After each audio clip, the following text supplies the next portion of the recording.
A ver, era, no sé, una de las mujeres más sexys del mundo en su momento, en su época. No, no, la verdad es que no, la verdad es que no. Bueno, a ver, no sé, seguro, era capaz de luchar contra 10 hombres a la misma vez en un combate cuerpo a cuerpo en espacios cerrados.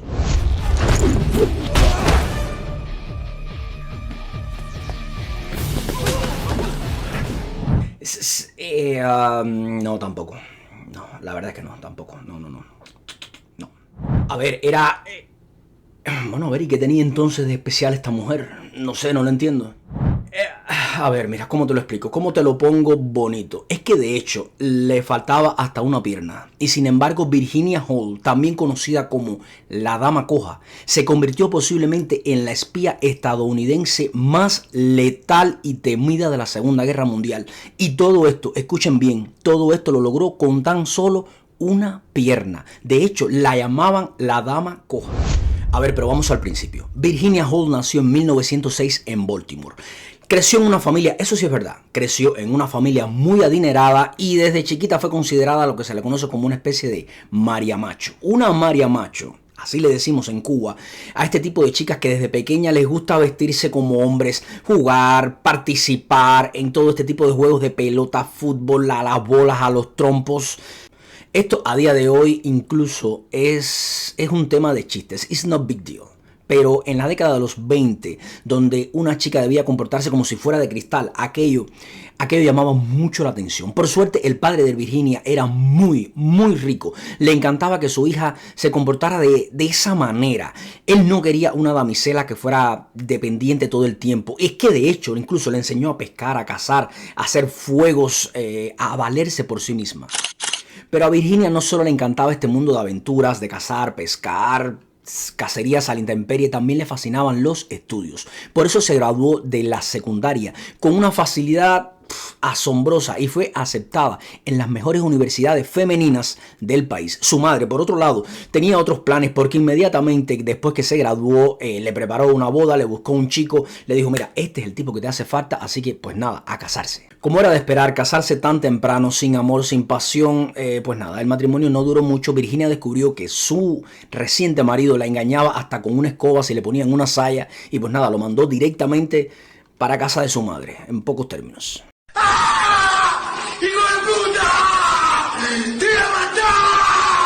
Disuelto su matrimonio, inmediatamente nuestra heroína se enfocó en sus estudios, graduándose de dos de las principales universidades más famosas del país. Estamos hablando de la Radcliffe, no sé si se pronuncia así, y Barnard, que son el equivalente femenino a las universidades de Harvard y Columbia de la época. Estudió economía, idiomas extranjeros, estudió un montón de cosas con la intención de convertirse en diplomática estadounidense. Su plan era viajar por el mundo, vivir en una embajada y representar a los Estados Unidos. Sin embargo, a ver, no olvidemos, podría haber sido María Macho, podría haber sido todo lo que ustedes quieran, pero estamos hablando de la década de los 20 y las posibilidades de que una mujer consiguiera convertirse en una diplomática eran pues prácticamente nulas. Pero Virginia, como se darán cuenta a lo largo de la historia, era una chica que no se daba por vencida, así que comenzó a aprender la mayor cantidad de idiomas extranjeros posibles. De esta manera pensó que esto le daría más posibilidades de obtener el trabajo que tanto deseaba. Para que tengan una idea quién era esta tipa, en apenas unos años logró aprender varios idiomas. Hablaba perfectamente el alemán, el italiano, el francés y también hablaba su inglés natal. O sea, estamos hablando que esta mujer con unos dotes políglotas fuera de serie fue capaz de aprenderse 3 idiomas en apenas unos años. A finales de los años 20, nuestra protagonista sería testigo del nacimiento del fascismo y del ascenso del partido nazi y comprendería de primera mano, mejor que 99% de los estadounidenses, cuán peligrosa era esta ideología. A ella nadie se lo estaba contando, pues lo estaba viviendo en primera persona.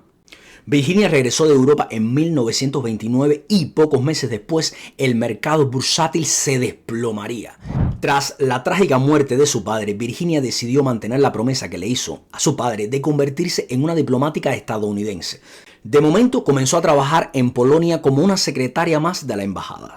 Ni corta ni perezosa, comenzó a llenar sus aplicaciones, se la envió al embajador y, qué casualidad, la solicitud, pues nada, se perdió.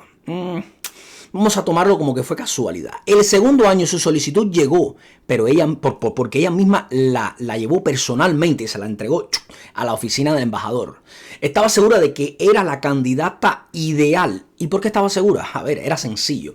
Porque hablaba 4 idiomas, tenía un título universitario y era muy inteligente y elocuente. Le caía bien a todo el mundo. Así que la parte escrita del proceso de selección fue llegar y cantar. Como era de esperar, cosas de la vida, le dieron por error otra dirección y pues nada, fue descalificada otra vez. ¿Qué creen ustedes que estaba pasando? ¿Fue un simple error o ya esto era personal? A ver, la respuesta es evidente. Virginia se dio cuenta que no importaba lo calificada que estuviera o los títulos que colgaran de su pared, la respuesta era simple y sencilla. La embajada estaba en su contra y no tenía intención de permitir que una mujer se convirtiera en diplomática, por lo que fue transferida a otra embajada en Turquía. O sea, borrón y cuenta nueva, todo lo que había logrado hasta ese entonces, para la basura. No, God, please, no, no. Pero como ya les dije desde el principio, nuestra heroína no se daba por vencida. En Turquía volvió a intentarlo, pero ya estábamos en 1933. Por favor, no se desesperen. Por favor, no se desesperen. Esto se va a poner buenísimo en un momento. Nuestra heroína está a punto de ponerse la capa y sacar la espada. Pero denme un segundito para ponerlos en contexto. ¿Por qué la llamaban la dama coja? Bien, estamos en 1933, Virginia vive en Turquía, trabaja como recepcionista en la embajada y espera la siguiente oportunidad para postularse como diplomática. Uno de sus pasatiempos en esa época era salir de cacería con una escopeta que su padre le había regalado cuando era niña. Era un pasatiempo poco común, digamos, para una mujer y sobre todo estando en Turquía, pero a Virginia salir a cazar le fascinaba, le encantaba y resulta que un día salió a cazar con unos amigos y por desgracia, cuando intentó cruzar una cerca, olvidó ponerle el seguro a la escopeta y ¡capum! Se disparó por accidente en su propio pie. Por suerte, sus amigos estaban con ella y lograron llevarla de inmediato al hospital a tiempo, bueno, para salvarle la pierna, de momento. Digamos que llegar al hospital y salvarle la pierna, o más bien salvarle su vida, fue la parte buena. La parte mala, por desgracia, recuerden, estamos hablando de 1933, mientras se recuperaba en el hospital, contrajo una gangrena, una infección muy grave, especialmente, como les dije, en esa época, cuando los antibióticos aún no se usaban de forma generalizada y no estarían ampliamente disponibles hasta una década después. Recuerden, era un medicamento que estaba prácticamente en etapa experimental. Resultado, como se combatía la gangrena en aquella época, era pues cortando la pierna. Y pues sí, le cortaron la pierna. De ahí surgió el famoso apodo de la dama coja. A Virginia le amputaron la pierna desde la rodilla hacia abajo. See that? Do you know what it's like not to be able to use your legs? Años después, y esta parte es muy importante en su vida personal, ella contaría que mientras estaba en el hospital, en este estado semi-inconsciente, su padre la visitó, se le apareció en una especie de sueño y le dijo que tenía que superar aquello porque ella tenía un gran trabajo por delante, que su propósito en esta vida aún no había llegado. Ella tenía un objetivo y tenía que lograrlo. Bueno, como sea, esto la motivó. Dios te obsequió el don de liderazgo, no lo desperdicies. Pues nuestra heroína se recuperó por completo, consiguió una prótesis de madera, aprendió a caminar de nuevo y volvió a intentar convertirse como por 9ª vez en diplomática. Virginia volvió al trabajo y continuó intentando convertirse en diplomática, pero aquí viene el segundo, tercero, cuarto pero del video. Sin embargo, en esta ocasión las embajadas norteamericanas sí tenían una buena razón para no dejarla ser parte del personal diplomático. Resulta, y esto no es jodedera, que existía una norma previa que impedía a los amputados convertirse en diplomáticos. You gotta be fucking kidding me. Les dije que no es jodedera, de verdad. Había en letra chiquita decía, el que le falte una pata no puede ser diplomático. What? Bueno, pues nada, así son las leyes. Salto en el tiempo, llegamos a 1940. Alemania invade Francia y Virginia finalmente tomó una decisión. Mandó textualmente, a los diplomáticos de su país para donde ustedes saben y se fue para Francia a trabajar como una conductora de ambulancia. Escucharon bien, repito, no es jodedera. A esta tipa le faltaba una pierna y se fue para Francia a manejar una ambulancia en medio de los bombardeos. De las bombas cayendo a los lados, bim, bam, bum, bum. La tipa manejando una ambulancia. Recuerden, le faltaba una pierna. Desde ese momento comenzó su odio, y un odio genuino hacia los nazis. Virginia estuvo manejando ambulancias durante toda la batalla de París y fue una de las primeras mujeres, si no es que la primera. Hasta donde tengo entendido, cuando investigué este video, todo me resultó que creo que fue la primera mujer estadounidense en levantarse y luchar contra el nazismo. Abierto el debate. Si alguien sabe de alguna otra, pues nada, déjenmelo saber en los comentarios. Tras la caída de Francia, tuvo que huir, y huir a toda prisa. Tomó un tren hacia España y mientras estaba en la estación del tren, conoció a un oficial de inteligencia, posiblemente el mismísimo abuelo de James Bond, a quien le contó toda su historia, todos sus pesares, toda su frustración. ¿Y qué creen que pasó? Es que me puedo imaginar la escena. El abuelo de James Bond fumándose su cigarrillo, escuchándola. Oh, darling. Yeah, I'm so sorry, darling. I'm so sorry. Bueno, puede que mi acento británico no sea el mejor, pero van entendiendo la situación. Este hombre escuchó atentamente toda su historia. Como les dije, el abuelo de James Bond quedó tan impresionado que al final le dijo: Mr. Bond. James Bond. No, fuera de bunche. El tipo le dijo: hey, toma este número. Llama a mi amigo que probablemente pueda ayudarte a conseguir un trabajo en Inglaterra, si es que es eso lo que quieres. Esta voz me salió un poquito mafioso italiano. Pero bueno, en esencia esa fue la cosa. En pocas palabras, el gobierno británico acababa de reclutar a la espía. A ver, esto lo dije demasiado rápido porque quizás no han entendido la magnitud de lo que quise decir.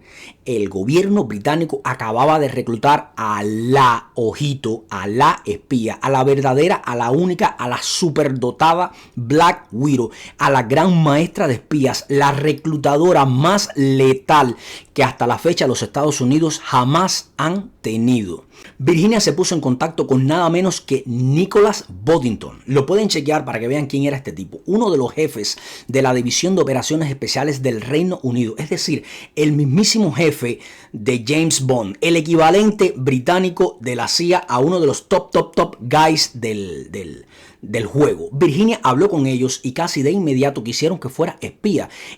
Porque la tipa era perfecta. A ver, hablaba alemán, hablaba francés, hablaba italiano, hablaba inglés, conocía la cultura y lo más importante, era estadounidense. De nuevo, era la espía perfecta. Simplemente porque podía usar su verdadera identidad y toda su documentación real para engañar a los alemanes y entrar en Francia haciéndose pasar por periodista. O sea, tenía la tapadera perfecta. Virginia aceptó de inmediato y se sometió a un entrenamiento muy intenso de 6 meses donde aprendió todo lo que pudo sobre espionaje. Bien, ahora les pido una disculpa por esta larga introducción, pero si llegaron hasta aquí es porque quieren comprender, quieren aprender quién fue esta mujer. Y este canal, familia, está dedicado a recomendarle libros, series, películas que estén basadas en historias dentro de lo que cabe que hayan sido reales. Así que esta es una de esas historias que ustedes van a mirar. El cerebro les va a hacer ¿quién coño fue esta tipa? Vamos para allá. Pero de ahora en adelante quiero pedirles que visualicen la narración como si estuvieran viendo una especie de una serie o una película. Porque lo que les voy a contar a continuación es una de esas historias donde, miren, la realidad supera la ficción. Avanzamos 6 meses después. Y visualicen el cartelito en la parte de abajo. 6 meses después. Estamos en mediados de 1941. Virginia Hall, la espía, llega a Francia. Buena introducción. Arrancamos. Si no lo sabías, en ese momento en Francia, en ese momento Francia estaba dividida en dos. La Francia ocupada y la Francia no ocupada. No ocupada con asteriscos. También llamada la Francia de Vichy. Esta última era técnicamente un poquito más libre. Y digo técnicamente porque todo el mundo sabía que era un estado títere de los nazis. La misión de Hall era entrar como periodista del New York Post y crear una red de espionaje y hacer todo esto de manera que pudieran enfrentarse a los nazis desde el mismísimo corazón de Francia. para que todos estemos en la misma página. Esto no era como en las películas donde le dan las instrucciones de reunirse con alguien que ya tiene los contactos y que se une a una red de espionaje que ya existe, quienes a su vez le suministran armas, locaciones, comida. Nada de esto existía, para nada. Ella fue la primera espía enviada, el equivalente a lo que se conoce como el agente cero. Tuvo que entrar y construir toda la red de espionaje, como les dije, desde cero. Vuelvo a ponerlos en situación. Quiero que visualicen a esta mujer. Virginia Hall, una mujer de 35 años con una pierna de madera, recibió algo de dinero y unas pastillas de cianuro por si la capturaban. La enviaron a territorio controlado por el enemigo y le dijeron algo así como: mira, loca, resuélvelo tú, resuélvelo como puedas, pero eso sí, voy a ti. Después de un par de semanas viviendo, y esto es literal, entre monjas, finalmente consigue una habitación de hotel y allí establece una especie de cuartel general y hace su primer contacto. Se dirige directamente a la embajada de los Estados Unidos e intenta conseguir su ayuda, pero el jefe de la embajada le dice que, le dijo clarito que Estados Unidos era neutral y no quería tener nada que ver con eso. Virginia le dijo algo así como: sirvió, acuérdense de esta, te la voy a guardar, anótala. Y no la anotes en hielo. No queda muy claro cuál fue su respuesta. La verdad, como lo que haya dicho intimidó tanto al jefe de la embajada que la puso con un contacto, quien le dijo: mira, ¿tú sabes qué? Olvídalo, vamos a relajarnos, vamos a tomarnos un vasito de vino. Y sí, tienes razón, nosotros te vamos a ayudar. Lo que necesites, el mensaje que necesites pasar hacia Inglaterra, tráelo que nosotros se lo enviamos. A ver, por lo visto su respuesta debió de ser un poquito más brusca, pues terminó logrando que un alto mando de la embajada la llevara a un lado, la apartara y le dijera: mira, relájate niña, relájate, cálmate, vamos, toma un batido de diazepam, tranquila. Sí, cuenta con nosotros. El mensaje que necesites mandar para Inglaterra, tú tráelo, que nosotros se lo mandamos. Y esto es muy, muy importante porque será su única forma de comunicarse con Londres. Como se trataba de una embajada, tienen una valija diplomática, es decir, correspondencia que no es revisada por los nazis antes de salir del país. Esto le permitía que fuera cual fuera la situación, ella solo necesitaba mandar el mensaje y estos la pasaban para Inglaterra. Por supuesto, iba a demorar un poco, pero al menos tenía su primera vía de comunicación. Establecido su primer sistema de comunicación con Londres, Virginia pasó a montar una de las operaciones de inteligencia más, ¿cómo lo digo bonito?, tenebrosas y raras de la historia de los servicios secretos. Lo primero que nuestra protagonista hizo, su primera misión secreta, fue visitar a un ginecólogo. Y sí escucharon bien, y no era para ella. Ok, Virginia tenía un plan de 2 fases para causar estragos entre las filas alemanas que solo se le podría haber ocurrido a una mujer con una mente muy macabra. Miren esto. Paso 1. Reclutar a un ginecólogo. Paso 2. Reclutar a un dueño de un burdel. Paso 3. Vamos al paso 1. A ver, este era el plan. Consiguió reclutar al ginecólogo, llamado por cierto Jean Rosset, quien este tipo empezó a colaborar con ella. Luego reclutó al dueño de uno de los burdeles más famosos de Francia, que era sabido que los alemanes lo visitaban. El trato era el siguiente. Miren esta mente macabra. El dueño del burdel enviaría a todas sus trabajadoras sexuales a ese ginecólogo. El ginecólogo examinaría cuáles tenían enfermedades de transmisión sexual y cuáles no. A las que estuvieran enfermas le daría un certificado de salud como si estuvieran limpias. ¿Escucharon? Entonces el burdel permitiría que solo esas mujeres infectadas atendieran a los soldados nazis. Nice. Cuando los servicios secretos británicos se enteraron de esta operación, se dieron cuenta que habían reclutado una mente maestra y diabólica. Joder con la tipa. Para que entiendan la magnitud de lo que esto significaba, Virginia montó una especie de guerra biológica con ramificaciones inimaginables porque no sabían quién iba a visitar ese burdel. Mientras otros espías se preocupaban por interceptar cartas, enviar mensajes secretos, ella estaba destruyendo al enemigo desde adentro y atacándolo, ¡boom!, directo al corazón y haciéndoles disfrutar mientras los destruía. A ver, esto es perverso. Desde los soldados rasos hasta importantes figuras dentro de la jerarquía nazi fueron infectados, y lo más aterrador es que apenas estaba comenzando. En Londres, cada vez que leían los informes decían: ¿qué hemos creado? Lo siguiente, porque esto apenas está comenzando, lo siguiente fue enviar mensajes a Londres solicitando que le lanzaran suministros en el campo, y lo consiguió. Le dejaron caer armas, explosivos, y ella se los comenzó a entregar a diferentes grupos de guerrilleros, quienes comenzaron a hacer ataques un poquito más controlados, mejor organizados. También recibió enormes cantidades de dinero para sobornar a los oficiales, y sobre todo pidió que le enviaran heroína. De nuevo, escucharon bien. Virginia Hoare era una especie de proxeneta, drug dealer. La tipa era un paquete completo. Pidió que le enviaran montañas y montañas de heroína, pues la segunda parte de su ataque mediante prostitutas fue que, después de haberles contagiado una enfermedad de transmisión sexual a los soldados alemanes, las trabajadoras también intentarían volverlos adictos a la heroína. Si esto no es ser diabólica, miren, no sé qué es lo siguiente. Durante los siguientes meses, Virginia creó más contactos y fue construyendo una enorme red de espionaje, oficialmente llamada con el nombre en clave de Heckler. Cada mes llegaban más espías y era ella la que los ayudaba a establecerse. O sea, como sale en las películas, el espía que llega y ella es la que le suministra las armas, el hospedaje, las misiones, a dónde tiene que ir. La tipa era la controladora perfecta. Muchos de estos nuevos espías ya sabían cómo enviar transmisiones inalámbricas, así que ahora había otras formas de comunicarse hacia Londres sin tener que recurrir al contacto que tenía en la embajada de los Estados Unidos. Pues bien, avanzamos a octubre de 1941. Vamos a ponerle un tono más dramático. Sería algo así como: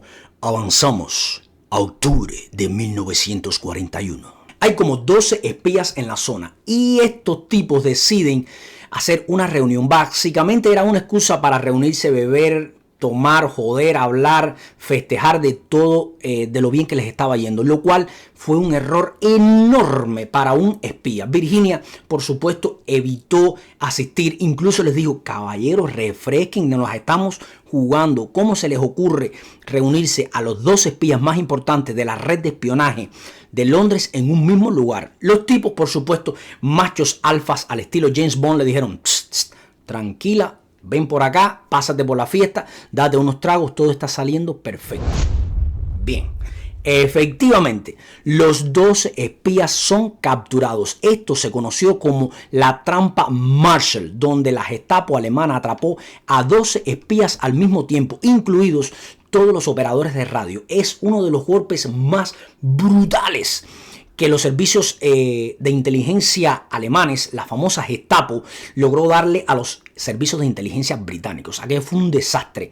Una vez más, Virginia es básicamente la única espía activa en el terreno y la única capaz de enviar un mensaje a Londres para comunicar el desastre. De inmediato envía un mensaje, imagínense en aquello, diciendo que todos los demás han sido capturados y que nadie más podrá comunicarse con ellos excepto ella. Pero lo peor es que la Gestapo ya sabe cómo se ve, tienen retratos de ella, saben que cojea y empiezan a llamarla la dama coja. Pues los 2 espías hablaron hasta por los codos, dijeron cómo lucía, cómo vestía, qué le gustaba, los lugares que visitaba. Estaba rodeada y en cuestión de horas montaron un cerco alrededor de ella enorme. Virginia, por supuesto, no se la dejó arrancar, pero la cosa la tenía difícil. De la noche a la mañana se convirtió en el enemigo público número 1 de la Gestapo. El líder de la Gestapo en Lyon en ese momento era Klaus Barbie, uno de los nazis más inteligentes y brutales de toda la guerra, toda una leyenda macabra. Klaus dijo en cierta ocasión, y esto está bien documentado, el tipo dijo: haría cualquier cosa por encontrar a esa canadiense coja, porque hasta ese momento la Gestapo creía que ella era una canadiense, pues podía hablar el francés perfecto, pues tenía que ser francesa. Londres se puso en contacto inmediatamente con ella y le dijo en pocas palabras: mira, Virginia, te lo pedimos, te lo suplicamos, te lo rogamos, tienes que salir de inmediato de Francia. Saben cómo luces, saben que te falta una pierna, saben a tu talla, saben hasta el número de empastes que tienes que salir de Francia. O sea, en resumen, como dirían los españoles, tienes que salir de allí cagando leches. Por respuesta, Virginia le respondió: calma, irme. Se volvieron locos ustedes y ahora es que esto se va a poner bueno. Me imagino a los agentes en Londres corriendo, mandando mensajes. Dicen, ay Dios mío, ¿qué se le va a ocurrir? Está loca ahora por lo más que tú quieras, niña, ¿qué vas a hacer? Bien, ¿qué creen que se le ocurrió a esta mujer? En lugar de huir como todo el mundo esperaba, decide organizar la fuga de los 12 espías capturados. Pero lo hace a modo extremo, porque los alemanes ya están buscándola específicamente y reconocen hasta el sonido que esta mujer tiene al caminar. Pues bien, Virginia, ni corta ni perezosa, repito, corta sí porque le faltaba una pierna, perezosa no. Virginia localiza la prisión donde están los 12 espías y encuentra a alguien que trabaja allí. Para ser precisos, uno soborna a un guardia quien le da una lista de todos los prisioneros. Bien, investiga la lista de los prisioneros y encuentra un tipo que tiene una esposa que lo visita prácticamente todos los días. Esa es la tipa. Había que reclutarla de inmediato. Virginia va, recluta a la muchacha, le pinta todo un castillo y el objetivo era que la esposa de este hombre, le llevara suministros tanto a su esposo como a los otros 12 espías. Pues bien, dentro de los supuestos suministros empezaron a meter llaves de esposas, destornilladores dentro de pasteles para pasarlos de contrabando, de todo. Aquella operación les fue tan bien que Virginia decidió ir un poquito más lejos. Y miren si fue lejos. Intentó meter un equipo de radio completo dentro de la prisión. Repito, y esto no es jodedera. Ese equipo tenía el tamaño de un maletín. Así que ¿cómo carajos iba a meter ese pedazo de almatroste dentro de una prisión supuestamente de máxima seguridad? Porque por lo visto no se lo estaban tomando muy en serio. O sea, meter un equipo de radio adentro de la prisión para que los propios prisioneros comunicaran para afuera. ¡Oh, my God! ¡Wow! A ver, pero este equipo de radio tenía el tamaño de un maletín de este tamaño. Así que, ¿qué podía hacer? Pues nada, reclutó a un sacerdote de 70 años quien estaba amputado de las 2 piernas. Adaptaron la silla de ruedas, escondieron el radio dentro de la silla y pues nada, el tipo, el anciano pasó. Todo salió bien y ahora esta es la situación. Imagínense esto, dentro de la prisión supuestamente de máxima seguridad hay 12 espías expertos en radiocomunicaciones con una radio de transmisiones, llaves, esposas, destornilladores, todo lo que necesitan para preparar la fuga. Hasta aquí todo bien. Ahora comienzan los problemas. Necesitaban una antena grande para hacer funcionar la radio. Y pues nada, ¿qué se le ocurrió a estos tipos? Sacaron un cable desde su celda hacia el exterior, cruzando todo el patio y lo conectaron a la cerca perimetral, usándola como antena. De nuevo, esto no es jodedera, no me lo estoy inventando, lo pueden investigar. Imagínense esto, prisión de máxima seguridad, 2 espías, posiblemente la red más grande que hayan capturado de espías en Francia, y estos tipos tenían dentro de la prisión un radiotransmisor y habían montado toda una antena y se estaban comunicando desde ese momento directamente con Londres. Todo el cable como la antena fueron camuflados de alguna forma que los guardias nunca lo descubrieron. Ahora, la situación es la siguiente. 12 espías están enviando mensajes desde dentro de la prisión directamente hacia Londres en tiempo real. Y estos 2 espías, irónicamente, se convierten en una fuente de información gigantesca. Pues los espías le preguntaban a los propios guardias, a los oficiales, oye, ¿cuándo va a pasar esto? ¿Y qué saben ustedes de esto? ¿Y cuántos oficiales hay en tal lado? ¿Cuántos soldados van a ser trasladados para este lado? Y los oficiales se los contaban porque, a fin de cuentas, estaban presos. ¿Qué iban a hacer con esa información? Pues bien, avanzamos un mes. Virginia ya les ha pasado todo lo que necesitan para fugarse. Una vez salgan de la prisión, ella estará esperando para recogerlos, llevarlos a una casa segura y sacarlos del país. Todo está listo y el día de la fuga, Virginia se asegura de que otra persona intente meter alcohol a los prisioneros, sabiendo de que será descubierto y que los guardias terminarán bebiéndose todo el alcohol que encuentren y van a formar una fiesta y pachanga esa noche. Y eso es exactamente lo que ocurre. Los guardias se embriagan, montan tremenda fiesta, están de party, de gozadera, de jodedera. Mientras tanto, los 12 espías, usando las llaves, los destornilladores y todas las herramientas que tenían a mano, todo ese equipo que Virginia les hizo llegar para escapar, pues nada, le dan uso. Corren por el patio, trepan la cerca y ahí está Virginia esperándolos. Los lleva a una casa segura donde se esconden durante 2 semanas mientras la Gestapo captura a todos los colaboradores y sospechosos que ellos creen que tuvieron o que estuvieron de alguna manera vinculados con la fuga. Aquello fue una cacería humana, pero pues nada, no resultó de nada porque Virginia montó una operación tan perfecta que no dejó cabos sueltos. Mientras la Gestapo se enfocaba en arrestar a inocentes, Virginia logró sacar a los 12 espías del país. Después de esto, los agentes de la Gestapo dijeron con buen acento cubano: ¡qué vuelta con esta tipa! Noviembre de 1942. La Gestapo trae a 500 agentes especializados en la búsqueda de espías con el único propósito de encontrar a la dama coja. Ya la dama coja los tenía hasta los Es en ese momento cuando Virginia decide que probablemente ya es hora de marcharse. Pero con 500 nuevos agentes de la Gestapo buscándola sin descanso, conociendo de su físico y su cojera, todos ya conocen todas sus vías de escape para salir de la ciudad, pues nada, se la pusieron bien difícil. La única forma que tiene de escapar es tomar la ruta de la Libertad de los Pirineos, una caminata de 80 kilómetros a través de las montañas entre Francia y España, una caminata que es una bestialidad y tiene que hacerlo en noviembre, durante el invierno más frío que Francia haya recordado en los últimos 200 años. O sea, estamos hablando de una caminata de 3 a 4 días para las personas que lo hacen por placer y por supuesto no en medio del invierno. Pues bien, ¿quieren escuchar algo asombroso? Virginia lo hizo en solo 2 días y con una pierna de madera. Esta hazaña de por sí merece todo un video, como quien dice. Durante su caminata se comunicó con Londres por radio, no con una radio de espías secretas, sino con una de transmisiones normales, ya que su tapadera había sido descubierta y ya estaba comprometida. Pues ni modo, ya todo el mundo sabía que estaba huyendo.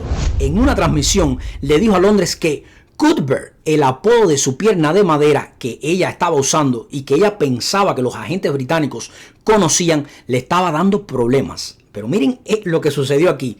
Como se pueden imaginar, caminar por las montañas con una pierna de madera debía de ser agotador. A lo que Londres, sin saber quién carajos era Cuthbert, pues no entendían a quién se refería, pues ellos pensaban que Cuthbert era otra persona. El mensaje que en algún momento ella envió hacia Londres diciendo: Cuthbert es mi pierna de madera, es el seudónimo, es el nickname, el apodo que yo le puse a mi pierna de madera, por si algún día quieren referirse a mi pierna de madera, es, repito, Cuthbert. Londres no recibió ese mensaje y respondieron para atrás: si Cuthbert te está dando problemas, elimínalo. Por supuesto, repito, los servicios británicos no tenían ni idea de quién era Cuthbert, pero sí sabían que ella era demasiado importante como para perderla. Así que sabía alguien que se llamaba Cuthbert, un infeliz que andaba con ella y que iba retrasado, había que eliminarlo. Por suerte, Virginia no iba viajando con ningún otro agente llamado Cuthbert. Pues bien, Virginia Hall logra cruzar la frontera a España después de 2 días, una verdadera proeza y, repito, faltándole una pierna. Ha escapado de los nazis por los pelos y 48 horas después se entera de que en Lyon la Gestapo finalmente descubre quién era y dónde se encontraba. O sea, se escapó por los pelos. Bien, aquí viene una ironía de la vida del destino. En España es arrestada por las autoridades españolas por inmigración ilegal. Tomen, chúpense en esa. Tiene que enviar mensajes a Londres y a los Estados Unidos, quienes finalmente logran liberarla bajo fianza. Acaban de liberar a la espía más famosa, más prestigiosa, más poderosa que tenían, y todo con una fianza. Pues bien, Virginia regresa a Londres y le pide a los servicios de inteligencia británicos que la vuelvan a enviar, a lo que estos responden: a ver, Virginia, no me jodas, loca, refresca, relájate, toma tu batido y hace pan, coño, como que quieres virar para atrás. ¿Qué te tomaste, carajo? La Gestapo sabe quién eres, cómo te vistes, qué comes, que te falta una pata. Tienen 500 agentes buscándote por todos los lados. No jodas, chica, estate tranquila, ponte a trabajar en el escritorio y no jodas más. Coño. Pero Virginia, siendo como era, les dijo: miren, se los voy a poner sencillo. Ustedes se lo pierden. Si no me van a dar trabajo, me voy a los Estados Unidos y se las voy a poner en bandeja de plata. Escojan. Pues nada, los servicios británicos dijeron: mira, hija, no podemos meter en esta. Vete para los Estados Unidos si tú quieres. Los espías británicos, el servicio de inteligencia británico, pensaron de igual manera que ellos, que los Estados Unidos iban a decir: mira, esta tipa la conocen en todos los lados, vamos a bajarle y pues no la vamos a enviar a Francia. Error. Virginia llega a los Estados Unidos y se une a la OSS, la predecesora directa de la CIA, una especie de abuela de la CIA. Les dicen: miren, Esto es lo que hay. Yo soy la dama coja. Soy la espía más experimentada que ustedes jamás van a tener en su reputísima vida, ni en sus mejores fantasías. Así que esto es lo que hay. Yo quiero regresar a Francia. Quiero que... Virginia, cálmate, cálmate, le dijeron los jefes de la CIA. Pide por esa boca. Tú relájate, compañera, amiga, camarada. Siéntate, ¿qué necesitas? ¿Dónde quieres ir? ¿Con cuánto quieres ir? ¿Qué suministros necesitas? ¿Cuánto dinero quieres? Pide por esa boca. Virginia, me imagino la cara de Virginia. A ver, los norteamericanos no eran tontos y ya sabían de la fama mítica de la dama coja. Sabían que esta mujer era una super espía, una coordinadora sin precedentes. Lo que tenían en sus manos era una joya y no la iban a perder. Al contrario, la iban a moldear. Si en sus antiguos puestos en la embajada le pusieron todo tipo de peros, ahora estaban tratando con una super estrella, una tipa que la consideraban super, hiper, hyper cualificada, calificada, hiper pimpada. La tipa era una fuera de serie. Pide, Virginia, pide por esa boca. Mira, lo tenía así en las manos. Lo que ella pidiera, lo tenía. Así que le dan una nueva oportunidad. Le dicen, a ver, pide, ¿qué quieres? ¿En qué te quieres entrenar? Virginia se asegura de tomar clases de transmisión por radio, pues no quiere ser la única espía dentro de todo su equipo que no sepa usar un radio de transmisión. Después se da cuenta de que tendrá que hacerse pasar por una mujer mayor. Esto ayudaría a disimular su cojera y también a cambiar su apariencia, ya que la Gestapo sabía perfectamente cómo lucía. Así que va con un maquillador profesional de Hollywood y aprende a envejecer su rostro con maquillaje, y luego va a un dentista en Londres que le desgasta todos los dientes para que parezca tener la dentadura deteriorada de una campesina francesa. La OSS la infiltra de nuevo en Francia en una lancha rápida, de nuevo completamente sola. Para Virginia esto no era nada nuevo. Virginia adopta la identidad de día de una anciana lechera, de noche de una maestra de espías. En ese momento la resistencia francesa estaba que era un desastre. Ahí no había coordinación de nada y todo el mundo iba a la my love. Cuando Virginia llega dice, calma, vamos a reunirnos, vamos a poner orden a esto. Y durante más de un año, Virginia prácticamente tomó el control completo de la resistencia francesa, organizando una cadena de mando, consiguiendo que todos trabajen juntos, coordinando los ataques de manera quirúrgicos.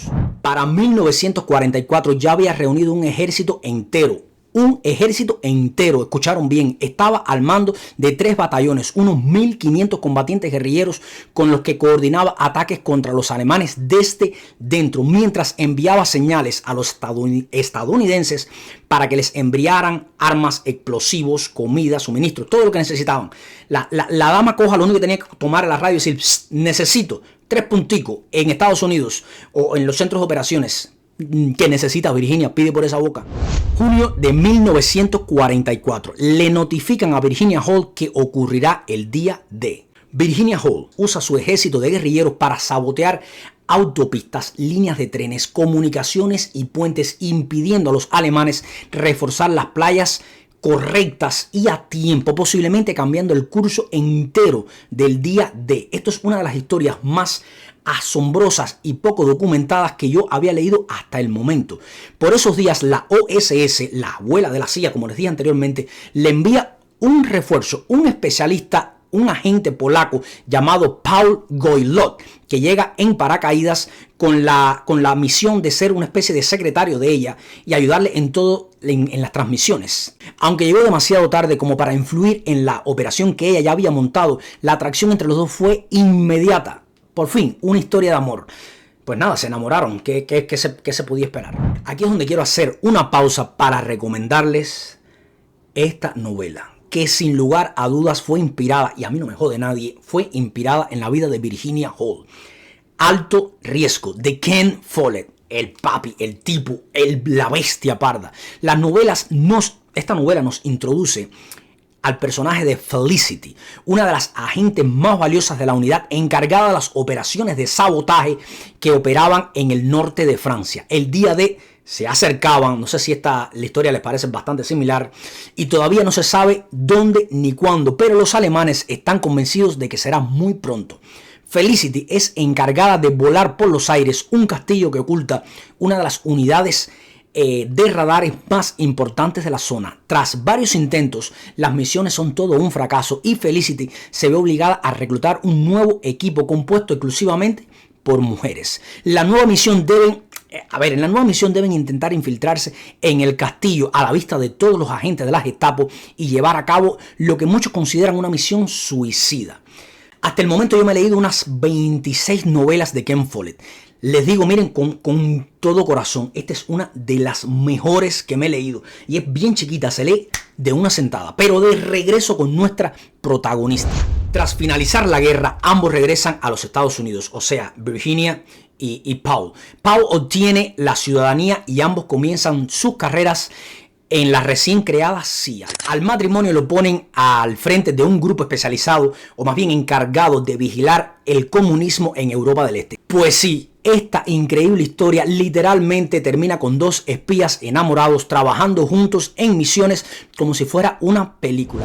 ¿Y por qué no tiene una película o una serie? Miren, no me lo puedo explicar, no lo entiendo, no lo comprendo, no tengo ni idea, porque contenido material hay para hacerle una mega, y digo mega serie. En 1945, escuchen esto, el presidente Truman quería otorgarle a Virginia la Cruz del Servicio Distinguido, el mayor honor que un civil puede recibir, ya que los espías no calificaban para la medalla de honor.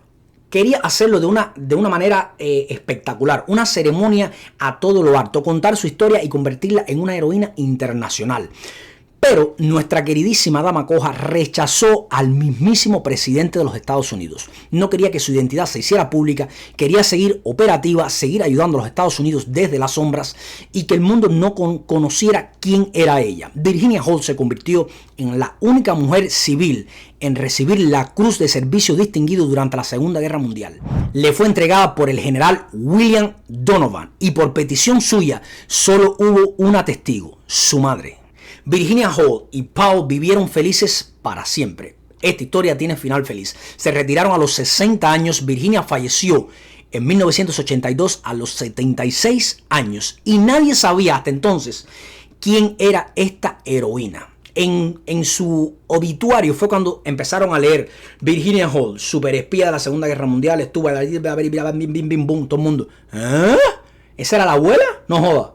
Virginia Holt nunca dio entrevistas, nunca escribió memorias, nunca le dijo a nadie ni una sola palabra sobre sus espectaculares misiones. Y cuando más adelante en su vida le preguntaron por qué nunca habló de ello, respondió, y esto fueron palabras textuales: demasiados de mis compañeros murieron por hablar demasiado. O sea, la tipa era una espía de la vieja escuela. Ahora sí, hasta aquí llegamos. La historia de Virginia Holt, espero los haya inspirado, los motive a conocer e investigar más sobre estos temas.